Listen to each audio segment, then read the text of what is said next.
Hi, Dr. Pat here. We're looking at logarithmic functions, and for this video, we'll be looking at how to solve, really working on some exponential logarithmic equations. So how do we use this relationship between exponentials and logarithms? So basically what we're playing with is that they're opposites, and so inverse functions. And so when you do one function and then you do its inverse, you basically cancel each other out.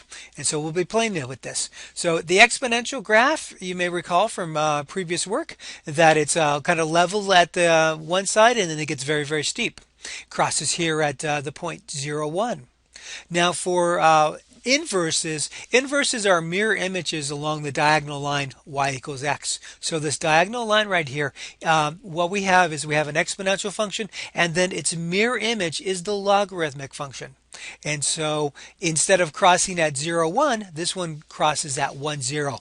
Basically, the idea is that the x and y's get switched around. That's a graphical perspective.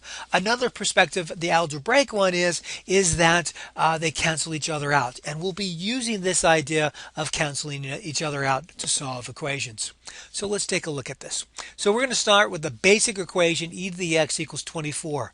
What we want to do is we want to solve for x. We want to get x by itself, which means we have to get rid of this e. So we have to cancel it. And what we have is this nice relationship that the natural log, which is log base e, will cancel with an exponential base e. So then what we end up doing is we do the natural log of both sides.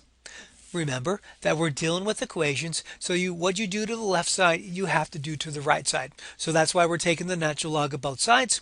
But the key here is this natural log and this e will cancel each other out, leaving just the x by itself. And then we just use our technology, our calculator or computer, and calculate the value for natural log of 24. And that's where I'm getting this 3.18.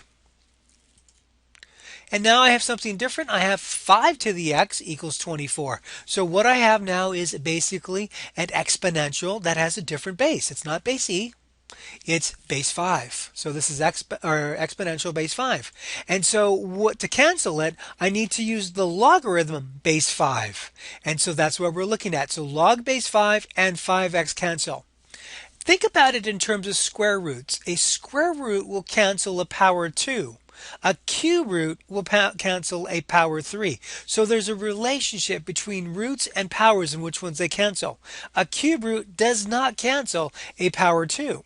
So there's a relationship there. So that's why we have to go with a log base 5 in this case. We can't use the ln to cancel out this.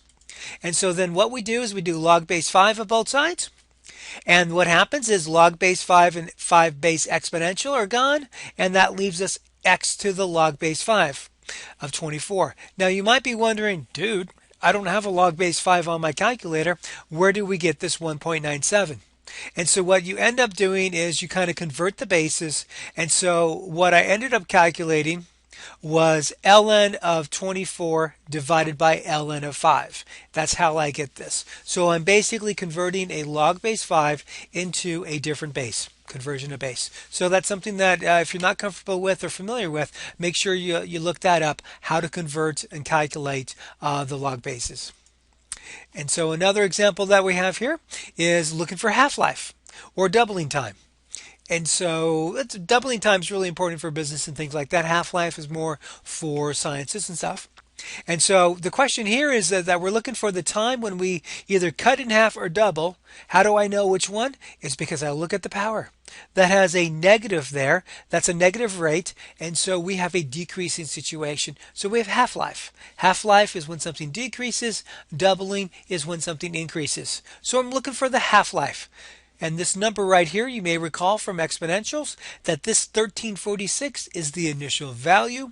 And so when you're using initial value, basically what we're looking at is that's what we start with. Since I want half-life, I'm cutting that 1346, I'm cutting it in half. So when I set up the equation, I'm using 673 as what I have as my Q value because I want to find the time when we're half as much as what we started with. 1346 is our initial value, so half of that is 673. And so that's why I'm getting this to set up the equation. Now I want to solve for t. I want to get t by itself. There are three steps here. The first is to get rid of the 1346, get rid of the exponential base e, and then this multiplication of a negative 0.023. So that's the three steps we want to do to solve for t to get by itself. So my first step, let's divide both sides by 1346. You get a half on the one side. Oh, kind of convenient. I'm doing a half-life, and notice on that first step I get a half. And that's basically a way for me to check my work. That's what I needed. It's a half-life. So you could actually, once you see half-life, you can ignore the initial value and could have set up just the 1/2 equal to the exponential part. And that's one of the shortcuts if you wanted to do that. Doubling time, instead of 1/2 here, I would have a 2 there. But then again, that would be a different, it wouldn't be negative, it would be a positive there. All right, and so then our next step is to get rid of the e. We're going to take ln of both sides to get rid of an e. Get rid of an exponential base e, you use logarithm base e. That's what ln stands for. And so then we're doing the ln of both sides. And then what happens is the ln and the e will cancel each other out. That's going to leave us the negative 0.023 t on the right-hand side, and we have ln of 1/2 on the left-hand side. Our next step is to get rid of this negative 0.023. That's multiplying. So what we need to do is divide. Always doing the opposite when we're solving. We're canceling, do the opposite. And so let's divide both sides by that negative 0.023. And then we get t equals. Key thing here is that natural log, the number 0.023 does not divide into the 1/2. The 1/2 is inside the natural log. So we're doing it. So we have to first calculate the natural log of 1/2, get a result, and then divide by the 0.023. So that's the order of operations. Do the inside of the parentheses first, do the natural log, and then do the division. How I set that into my calculator is I would do the ln parentheses of 1/2, close that parentheses off, and then division of the negative 0.023. And just remember that negative there, that's the negative sign, not the subtraction sign. And so once you do that, type that into your calculator, we get t approximately 30.14. And so there's a few examples that we use for solving logarithmic equations and exponential equations using the inverse, which happens to be the logarithm and exponential. They're inverses of each other. I hope this helped. Take care.